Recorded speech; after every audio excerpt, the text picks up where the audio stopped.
essa conferência não é importante só para os batistas reformados, mas para todos que desejam aprender sobre a eclesiologia bíblica, a eclesiologia reformada, que é a eclesiologia dos batistas reformados.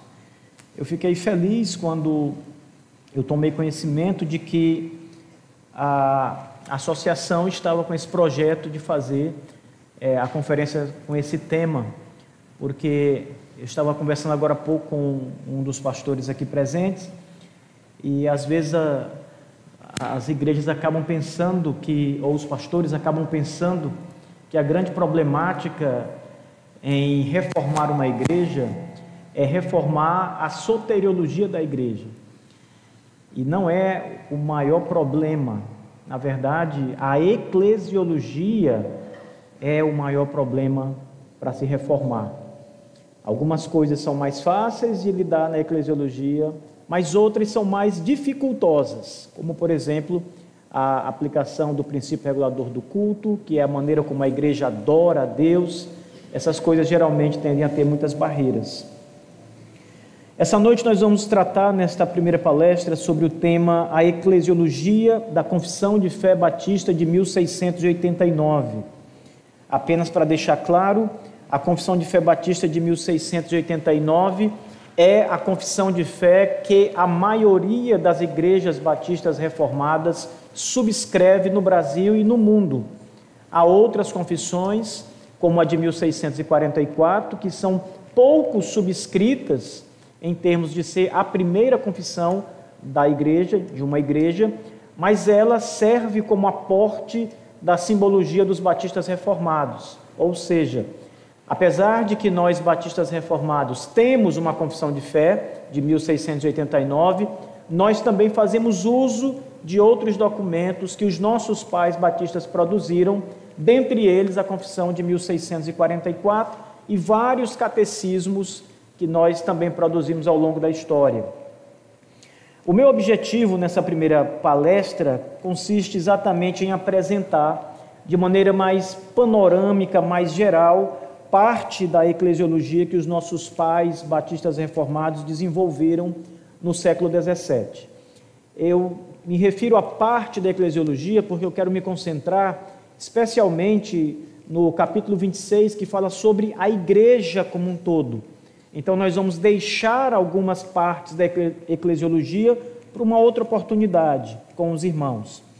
Está bem expresso no capítulo 26 da Segunda Confissão de Fé de Londres, ou Confissão de 1689, embora a eclesiologia batista cubra um terreno bem maior, nós vamos tratar especialmente o capítulo 26. A eclesiologia da nossa confissão vai do capítulo 26 ao 30. Capítulo 26 sobre a igreja, o capítulo 27 sobre a comunhão dos santos, o capítulo 28 sobre o batismo e a ceia do Senhor, os sacramentos, e os capítulos 29 e 30, um capítulo de cada dedicado a cada sacramento, um capítulo sobre o batismo e um capítulo sobre a ceia do Senhor. O meu conselho inicial para quem deseja um maior aprofundamento na eclesiologia dos batistas, irmãos, é a leitura atenta e integral do capítulo 26.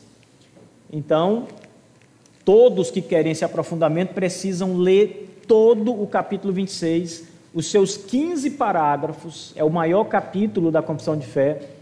Então vocês precisam lê-lo completamente, ler cada sentença, ler cada afirmação, cada palavra que os nossos pais batistas escreveram e afirmaram ali sobre a igreja. Seria muito bom se nós começássemos fazendo exatamente isso, mas devido às circunstâncias de tempo, eu vou saltar essa etapa da leitura integral do capítulo 26. Vocês têm essa tarefa para fazer em casa, tá? Em lugar disso, nós vamos olhar para esse capítulo de uma forma mais panorâmica. Então, imagine que quando eu estava chegando aqui em Belém, eu consegui olhar algumas coisas pela janela. Eu não tive a sorte de pegar a janela dessa vez, mas eu consegui ver uma brechinha ali.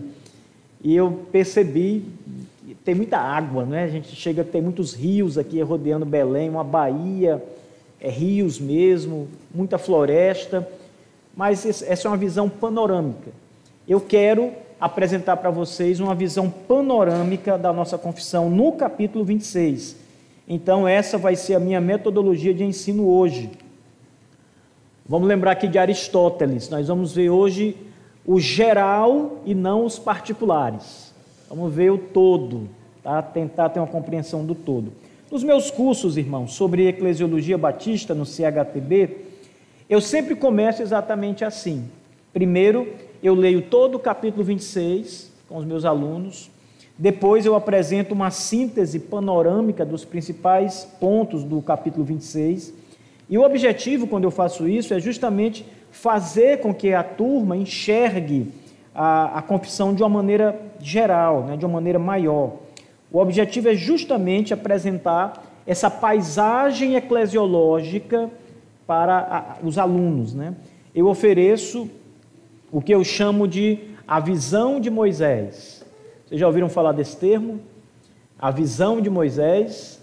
Eu acho que eu criei esse termo aqui para os meus estudos, viu? Vocês hoje vão ter a visão de Moisés na eclesiologia da Confissão Batista de 1689. Para que vocês não fiquem aí se perguntando o que é a visão de Moisés, lá em Deuteronômio 34, antes de Moisés morrer, lembra que ele não pôde entrar na terra prometida.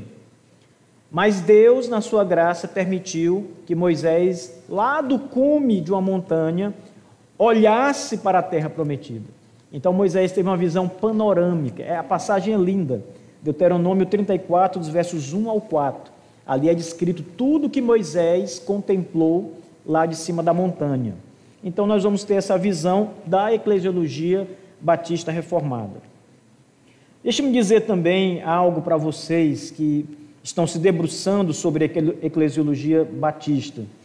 Se você tem o todo, tudo na sua frente, é sempre melhor começar por ele do que pelas partes em particular.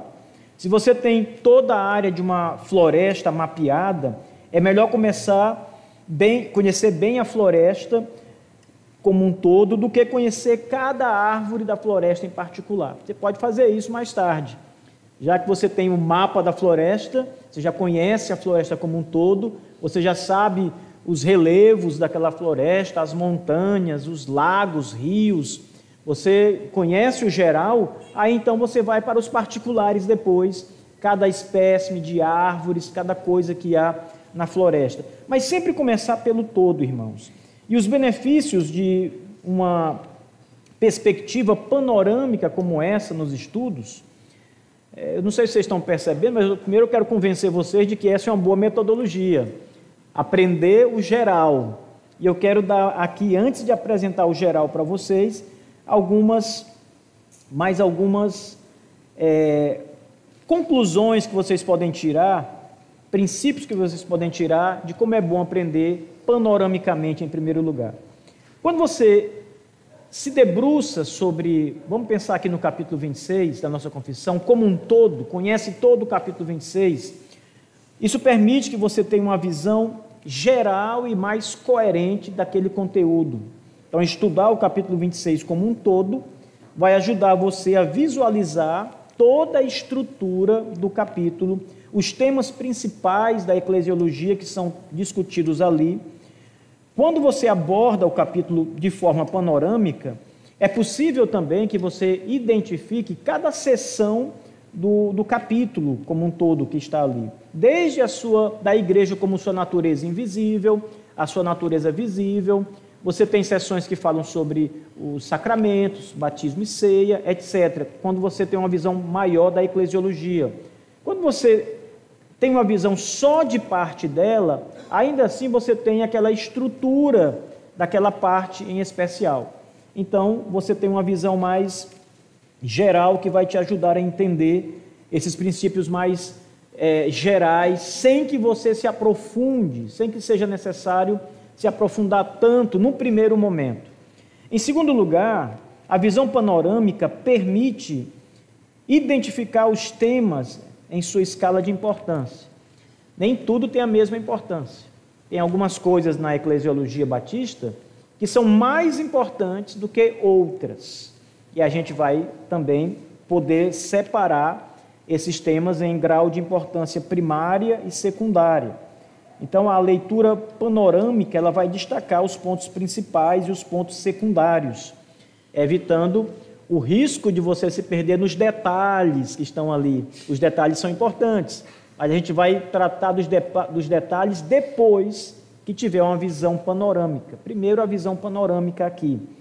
Um exemplo disso é o seguinte: se nós olharmos de modo panorâmico para toda a Confissão Batista de 1689, ela tem 32 capítulos.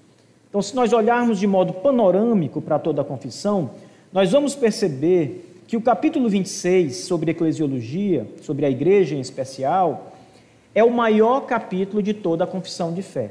O que isso diz para vocês? Isso mostra que os batistas escreveram mais sobre eclesiologia, que eles separaram mais tempo, mais espaço para tratar de eclesiologia do que outros pontos. Significa que para os batistas a eclesiologia era um ponto muito importante, de maneira tal que eles gastaram mais espaço para tratar da eclesiologia. Então, veja, a gente só consegue dizer isso se nós tivermos uma visão panorâmica. Você vai olhar para o capítulo que fala sobre Deus, por exemplo. São 3 parágrafos. É um capítulo extremamente importante. Mas quando você olha para a eclesiologia, são 15 parágrafos. É bem maior. Não é mais importante do que Deus, mas eles precisaram falar mais sobre isso. E tem um contexto histórico por trás dessa necessidade. A eclesiologia dos batistas era diferente das demais eclesiologias reformadas. Então eles tiveram que gastar mais tempo explicando, provando. Então, o texto é bem maior.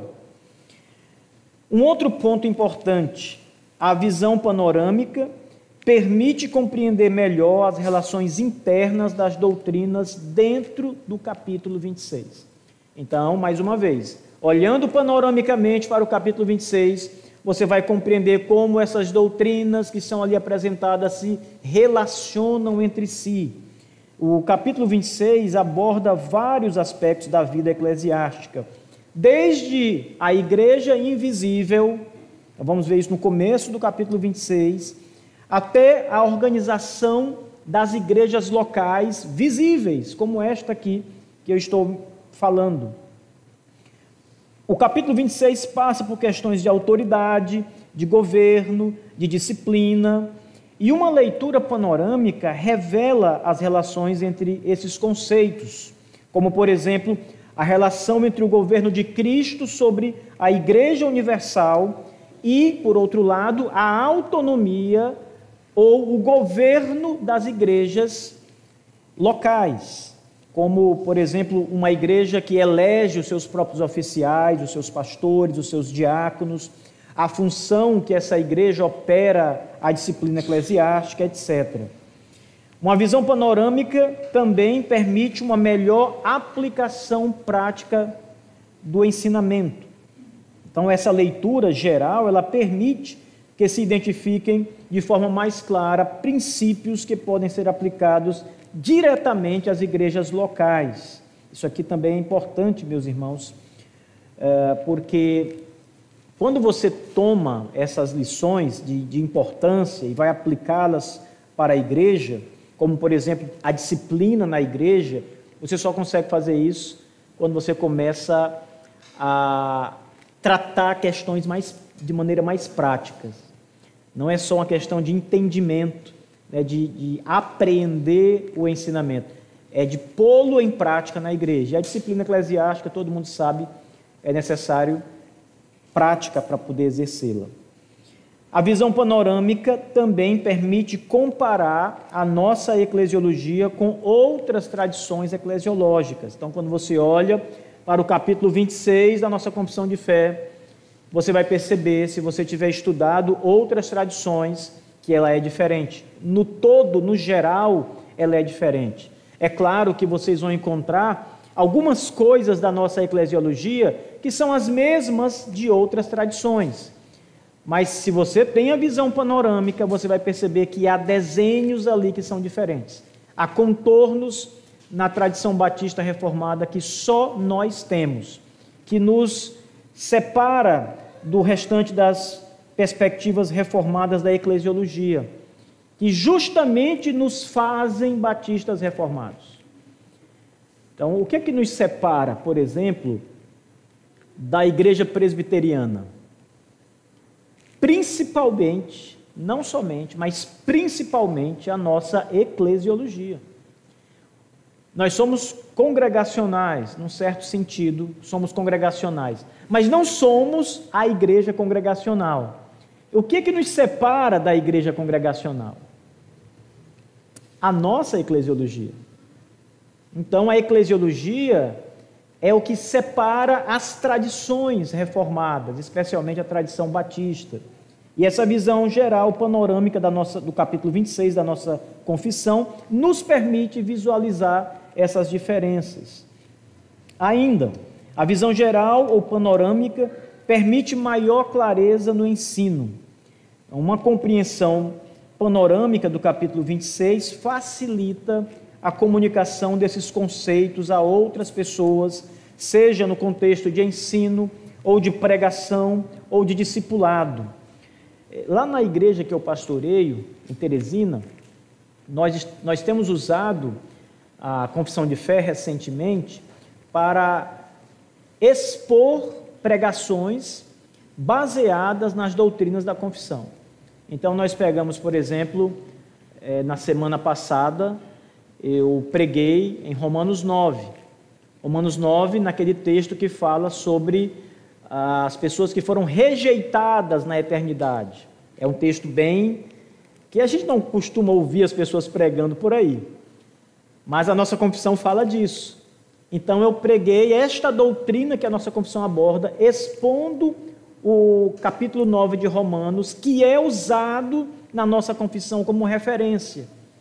Então você pode fazer, por exemplo, a mesma coisa em relação à eclesiologia quando vai falar. Você pode dar um estudo eclesiológico sobre os vários pontos de ensinamentos da eclesiologia batista. Você pode pregar sobre isso na igreja em alguns domingos, etc. Então, essa visão geral, ela te ajuda nesse ponto também.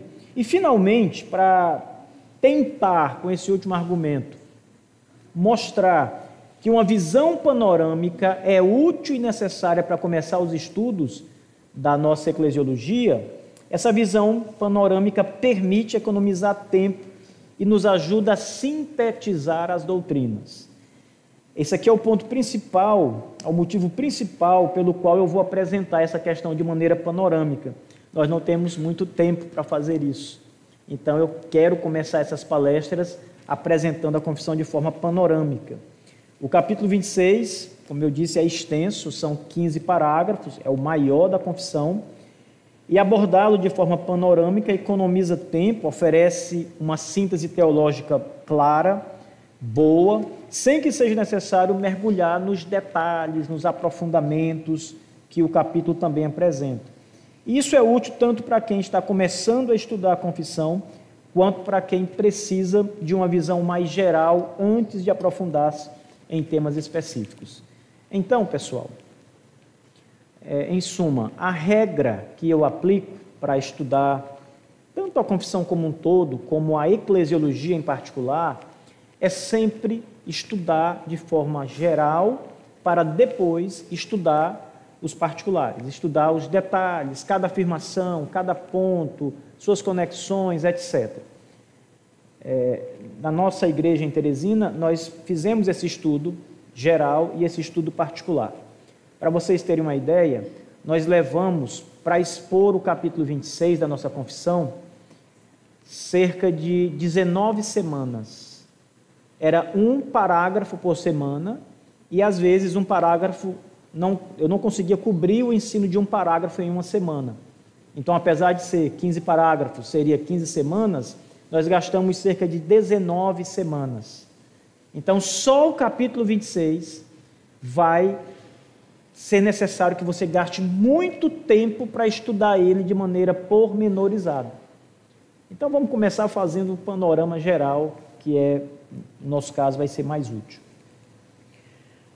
Eu separei o capítulo 26 em alguns temas aqui importantes, eu separei em 8 temas importantes do capítulo 26, e nós vamos passar por esses temas aqui e vamos tentar construir ao longo desse percurso um parágrafo que sintetize o capítulo 26.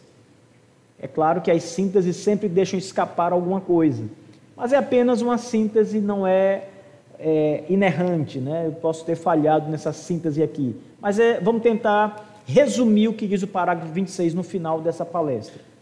Então vamos lá. O primeiro ponto importante, cobrindo os parágrafos 1 e 2 do capítulo 26, é sobre a natureza da igreja. A nossa confissão de fé diz que a igreja ela é invisível, mas também diz que a igreja é visível, e isso não é uma contradição.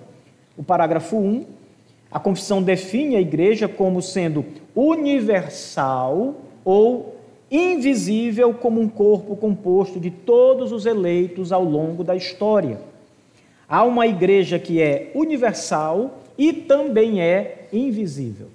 Pense, meus irmãos, no grande número, acredito eu, de crentes que já passaram por esta igreja desde a sua fundação, desde quando ela começou como congregação, etc., e que já partiram para a glória do nosso Senhor Jesus. Eles não são mais membros desta igreja local. O nome deles já foi retirado do rol de membros, concordam? Mas eles são membros de uma igreja universal ou invisível. E a nossa confissão diz que a igreja universal ou invisível, ela é formada por todos os eleitos de Deus.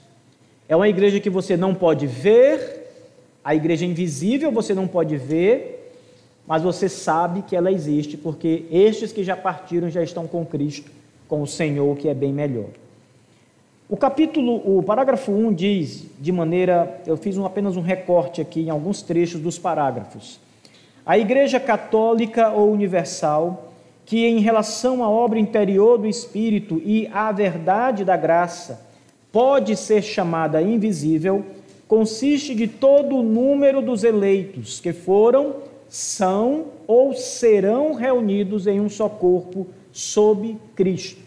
Isso é a Igreja Universal e Invisível. O parágrafo 2, a confissão também dá testemunho de uma igreja, mas agora a confissão vai falar de uma igreja que é visível. Ela é formada por pessoas que professam a fé em Cristo e vivem de maneira santa no mundo como uma manifestação visível desta igreja universal. Com isso, a nossa confissão está dizendo que existe uma igreja universal e que essa igreja universal se manifesta de forma invisível, e esta é composta por todos os eleitos de Deus de todas as épocas, mas ela também se manifesta de forma visível, como esta igreja local. Todos os crentes são parte desta igreja chamada visível. Esta igreja visível, ela é composta por todos que professam a fé em Cristo. O que significa dizer que os nossos filhos menores, bebês como aquela criança e tantos outros, que não têm fé, não são parte da igreja visível. São nossos filhos, mas ainda não são igreja, porque ainda não professaram a fé no Senhor. Se eles forem eleitos de Deus, eles professarão a fé em certo momento e serão então parte da igreja visível, embora já o fossem da igreja universal por causa da eleição. Contudo, essa manifestação visível, ela só se dá quando a fé também é manifestada. Então, o parágrafo 2 da confissão diz o seguinte: todas as pessoas em todo o mundo que professam a fé do Evangelho e obediência a Deus por meio de Cristo, de acordo com isso, são e podem ser chamadas de santos visíveis, e dos tais todas as congregações particulares devem ser constituídas. Note aqui, nessa breve apresentação do parágrafo 2, que os nossos pais batistas já estão rompendo com a eclesiologia reformada pedobatista, quando eles estão mostrando que para ser parte desta igreja que se manifesta de maneira visível, é necessário professar a fé em Jesus. Os nossos irmãos pedobatistas, presbiterianos, congregacionais, luteranos, eles não entendem desta forma. Para eles, ser criança e filho de cristãos já lhes dá um lugar na igreja. Eles já são parte da igreja, são chamados, naquelas tradições, especialmente a presbiteriana, de membros não comungantes.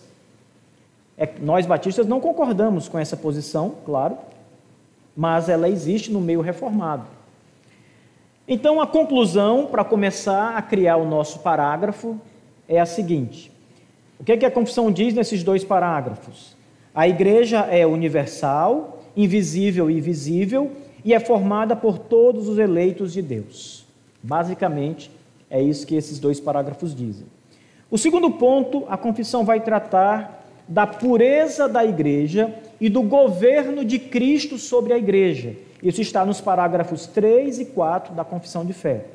O parágrafo 3, a confissão reconhece a realidade da mistura de pureza e erro nas igrejas que estão, note a expressão, sob o céu, mas não da igreja que está no céu, da igreja dos nossos irmãos que já partiram para a glória. Não há erro ali, não há impureza mais entre eles.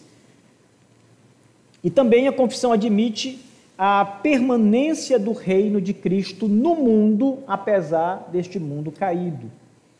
O parágrafo 3 diz o seguinte: as igrejas mais puras debaixo do céu estão sujeitas à mistura e ao erro, ou seja, estão sujeitas a fazer misturas com doutrinas puras e outras não tão puras assim, erros doutrinários.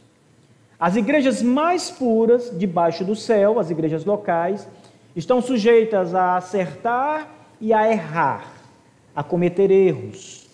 Então a confissão diz: no entanto, Cristo sempre teve, sempre terá um reino neste mundo, até o fim deste, para aqueles que creem nele e fazem profissão do seu nome. No parágrafo 4, a confissão afirma o governo supremo e exclusivo do Senhor Jesus Cristo sobre a igreja, rejeitando qualquer autoridade externa, como, por exemplo, a autoridade do Papa da Igreja Católica Romana, que a confissão descreve, aliás, ele como sendo o anticristo, o filho da perdição, o homem do pecado.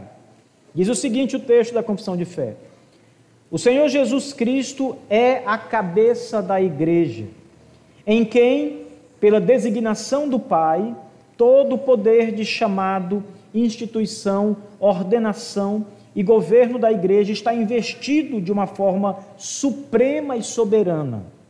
Nenhum Papa de Roma pode, em sentido algum, ser a cabeça desta.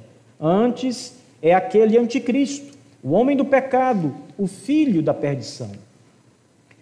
Esse parágrafo, especialmente, a gente tem que fazer isso com todos os parágrafos, mas alguns em especial deve ser entendido dentro do seu contexto histórico.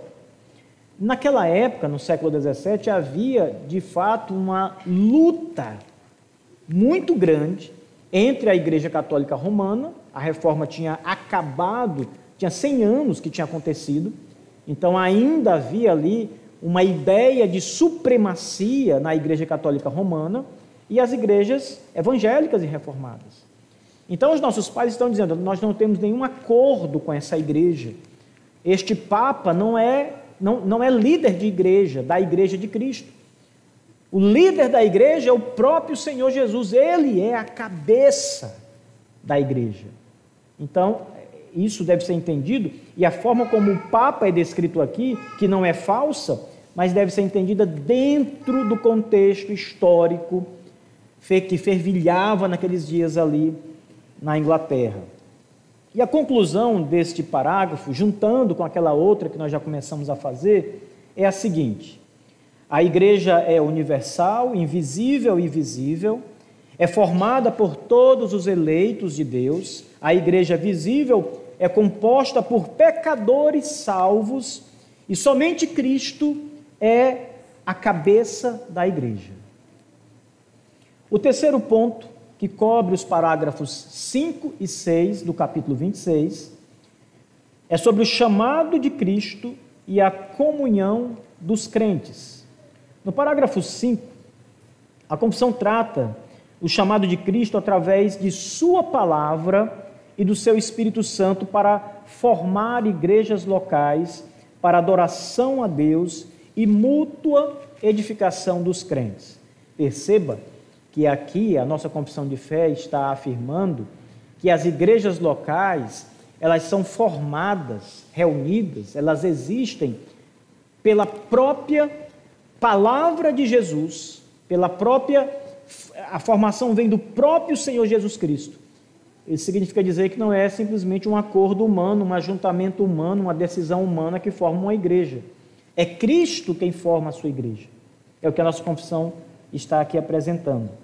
O texto diz: o Senhor Jesus chama do mundo para Ele mesmo, através do ministério de sua palavra, por meio do seu Espírito, aqueles que são dados a Ele por seu Pai, isto é, os eleitos de Deus.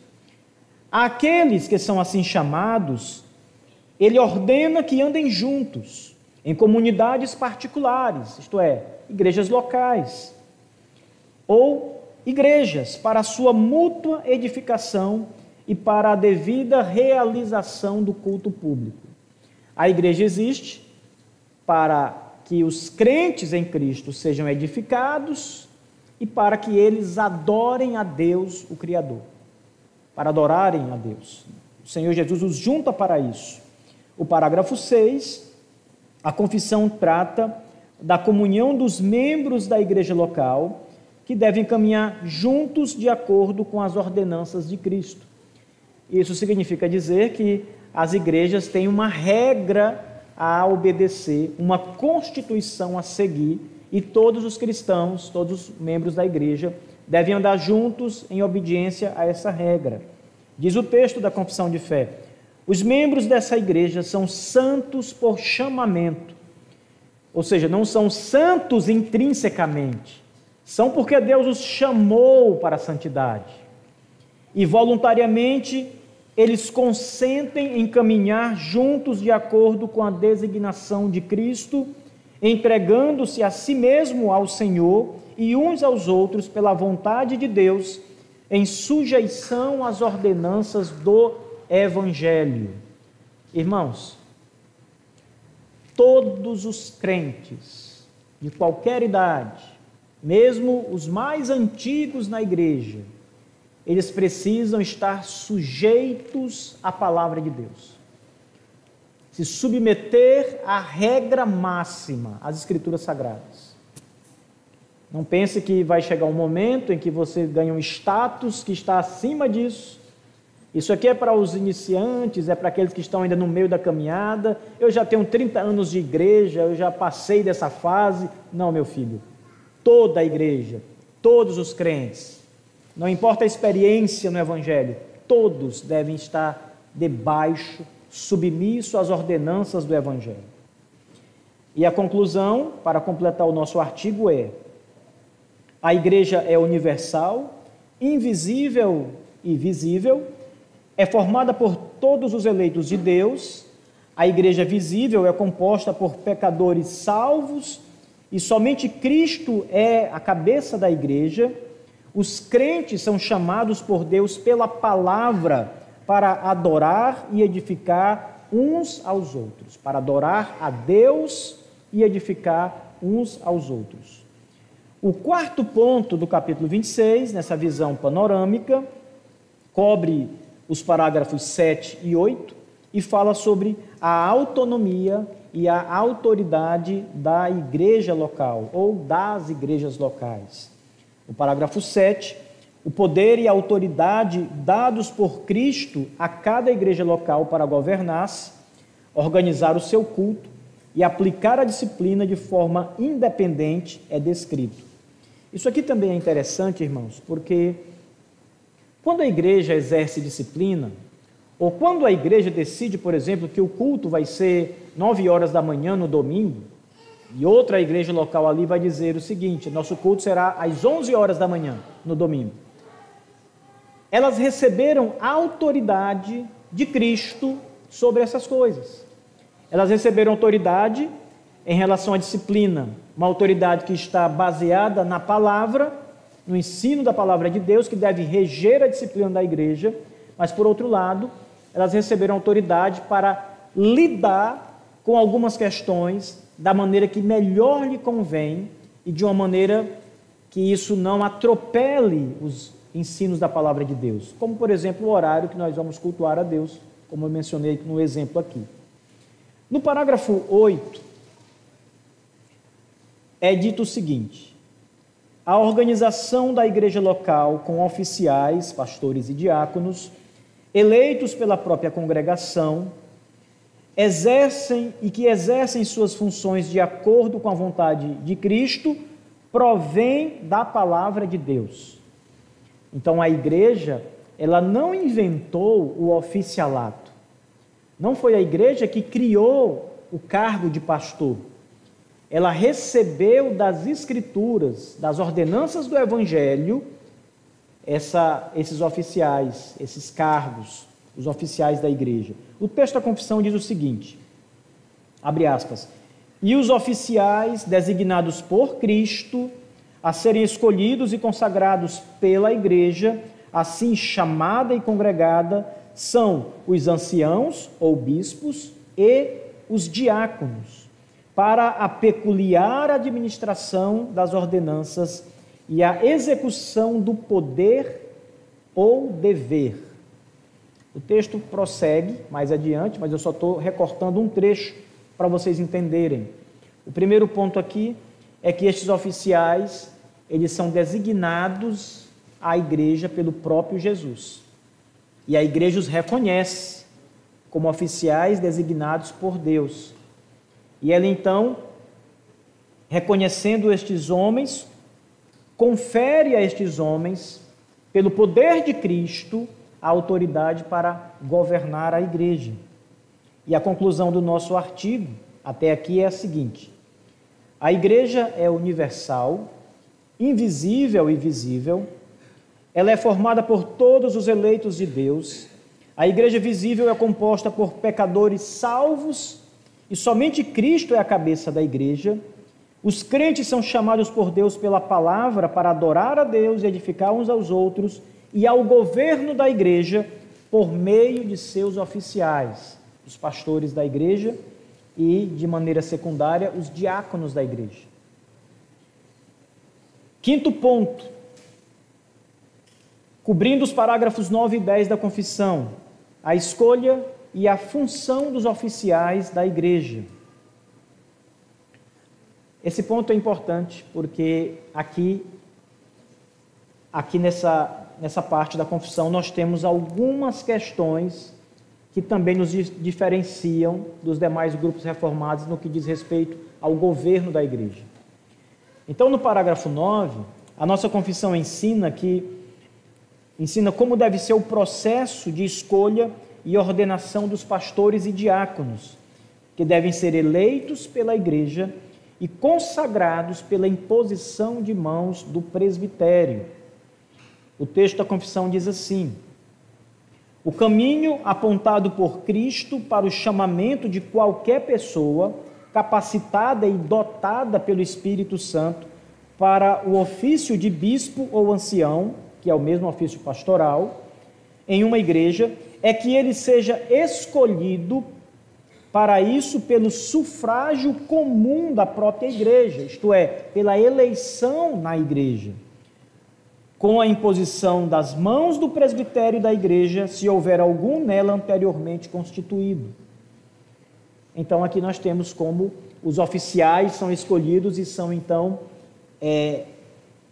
ordenados a esse trabalho. No parágrafo 10, a confissão diz que o trabalho dos pastores no ministério é a pregação da palavra, e a responsabilidade das igrejas está em sustentá-los financeiramente e materialmente.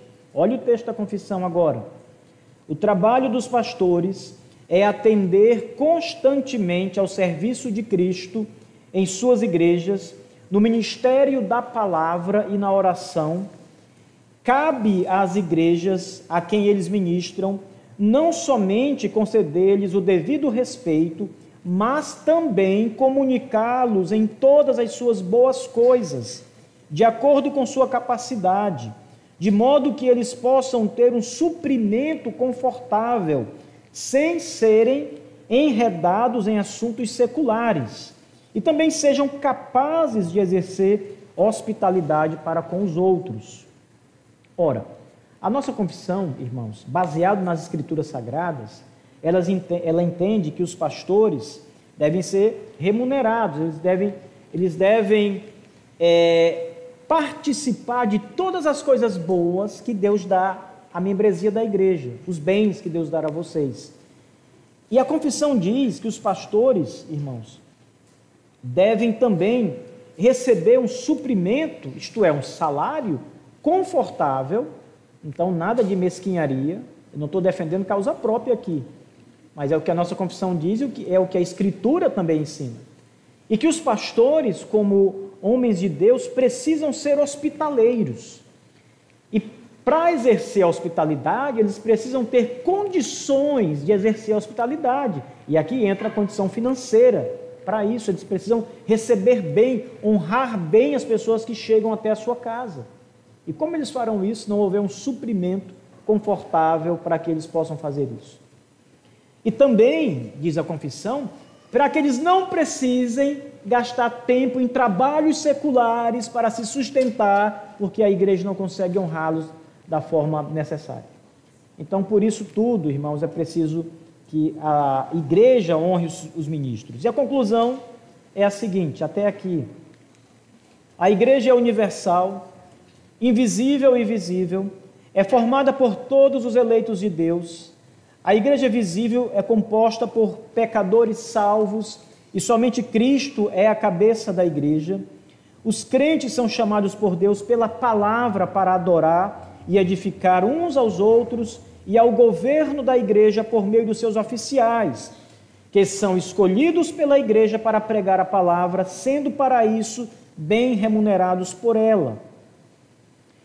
Sexto ponto, estamos já nos aproximando do fim.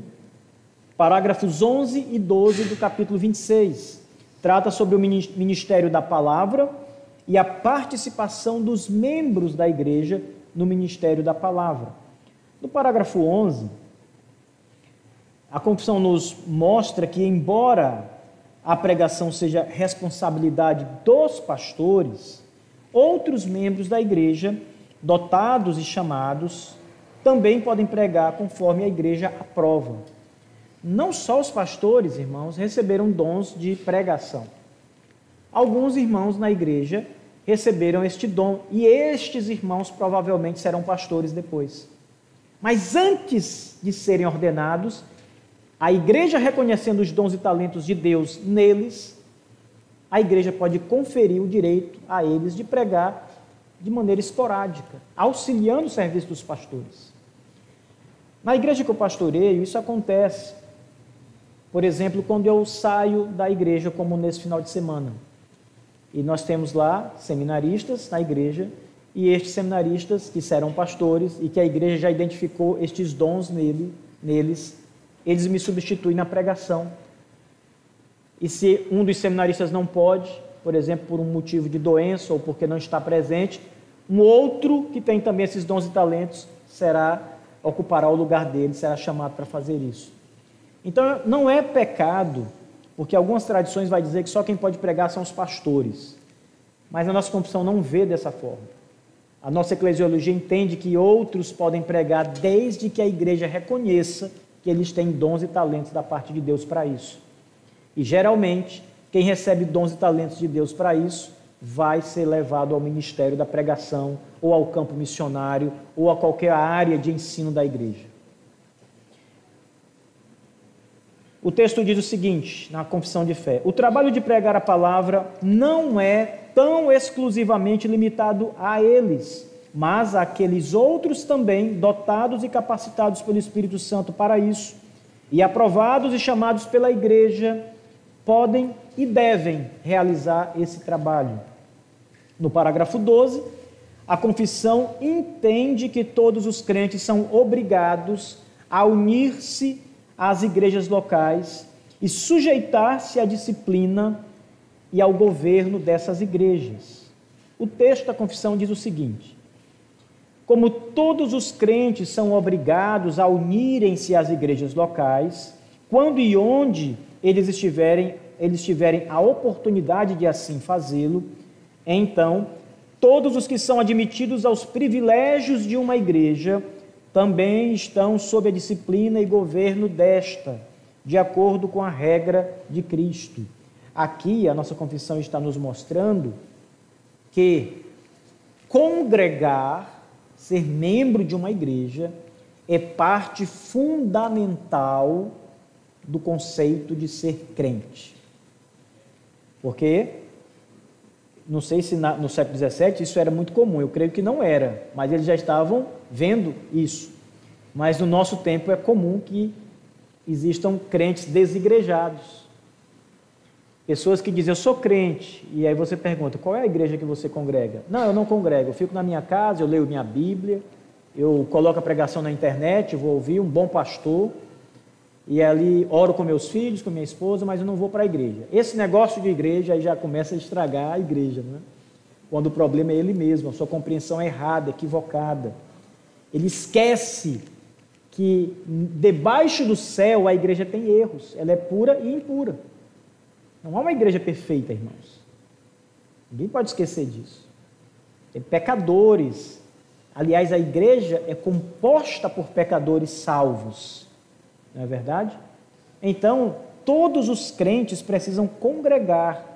E não só congregar, mas, como diz a nossa confissão, está sujeita às disciplinas e ao governo daquela igreja que ele congrega. Não está acima delas. A conclusão: a igreja é universal, invisível e visível, é formada por todos os eleitos de Deus. A igreja visível é composta por pecadores salvos e somente Cristo é a cabeça da igreja.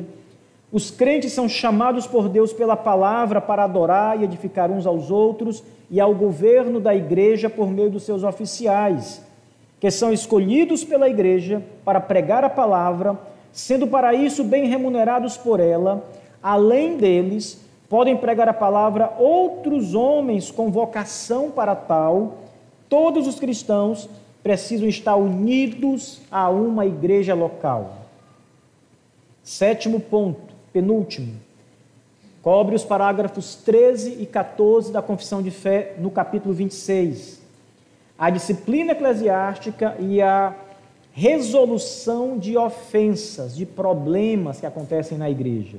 No parágrafo 13, em relação à disciplina, a resolução de ofensas entre os membros da igreja deve ser tratada com paciência e pela disciplina da igreja, conforme as instruções que o nosso Senhor Jesus nos deu na palavra de Deus.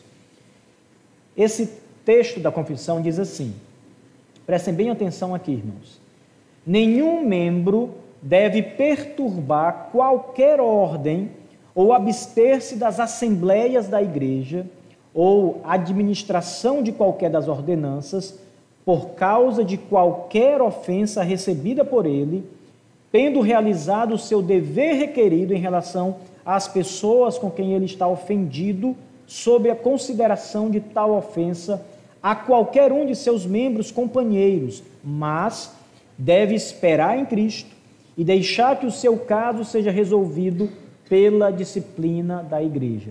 Em outras palavras, quem vai decidir essas questões não são as partes ofendidas, mas a igreja com a autoridade que Cristo lhe deu para exercer a disciplina. E você tem que se submeter à igreja, à autoridade da igreja. O irmão me ofendeu, me xingou, levantou um falso testemunho a meu respeito. e você vai resolver a questão você mesmo? Não. Geralmente você vai tentar, obviamente, achar a paz entre você e o irmão. Mas se a questão não for resolvida e houver aquela mútua troca de acusações, é a igreja, com o seu poder de disciplinar, de exercer a autoridade de Cristo, que vai tratar essa questão. E nós temos que nos submeter a isso. Calvino disse que a disciplina é um dos pilares que sustenta a pureza da igreja. Então não podemos negligenciá-la. No parágrafo 14, a importância de orar, conforme a confissão apresenta, e de promover o bem-estar de todas as igrejas, mantendo comunhão e cooperação mútua entre as igrejas próximas. Eu acho que esse parágrafo 14 diz muito em relação à Associação de Igrejas. Essa é uma conferência promovida pela Associação de Igrejas Batistas Reformadas do Norte, não é isso? E a nossa confissão prevê o associacionismo. Igrejas que se associam com outras igrejas para o avanço do Evangelho. O texto da confissão diz assim: posto que cada igreja e todos os seus membros devem orar continuamente pelo bem e prosperidade de todas as igrejas de Cristo, em todos os lugares. Deste modo, as igrejas, quando pela providência de Deus são estabelecidas próximas umas das outras, devem aproveitar a oportunidade e benefício disto, mantendo comunhão entre si, para a sua paz, crescimento, amor e edificação mútua. Então, comunhão de igrejas é previsto na confissão de fé, foi uma prática dos batistas no século XVII e traz muitos benefícios para as igrejas locais e para o avanço da palavra do Evangelho no mundo. O último ponto, irmãos, desta palestra cobre o parágrafo 15, que trata sobre a colaboração entre igrejas locais e as questões e dificuldades. Às vezes uma igreja não é capaz de lidar com um problema que surge no meio dela e ela precisa solicitar aconselhamento, ajuda de outras igrejas para tratar uma questão. Em casos de dificuldade, especialmente dificuldade doutrinária, dificuldade disciplinar que afete várias igrejas ou uma igreja em particular, estas podem reunir-se por meio de representantes e aconselhar-se, olhem bem, aconselhar-se mutuamente, mas sem exercer autoridade formal uma igreja sobre a outra. Então a igreja do pastor Mesaque não tem autoridade sobre a igreja do Utinga. Ela pode aconselhar a igreja do Utinga pode, de repente, passando por um problema, não está sabendo como resolver aquilo, ela pode pedir aconselhamento com outra igreja e talvez dali Deus, na sua bondade, traga a resposta que a igreja precisa e a direção que a igreja precisa. A igreja pode acolher o aconselhamento, ou seja, aplicá-lo ou rejeitá-lo. A autoridade sempre é da igreja local. A confissão diz assim: em caso de dificuldades ou divergências, seja em um ponto doutrinário ou administração, se as igrejas em geral são afetadas ou qualquer uma igreja, é de acordo com a mente de Cristo que muitas igrejas que mantêm comunhão entre si, por meio de seus representantes, reúnam-se para considerar e deem seu parecer em ou sobre a questão de diferença a ser comunicada a todas as igrejas envolvidas. Esse ponto é bem interessante, irmãos, e eu tenho aqui uma experiência prática com isso. Mais ou menos 10 anos atrás, talvez, se for menos do que 10 anos, é muito pouco, eu recebi uma carta, nossa igreja recebeu uma carta, onde um pastor que havia sido disciplinado por uma igreja local, ele havia sido disciplinado pela sua igreja local, e ele se sentiu injustiçado pela igreja.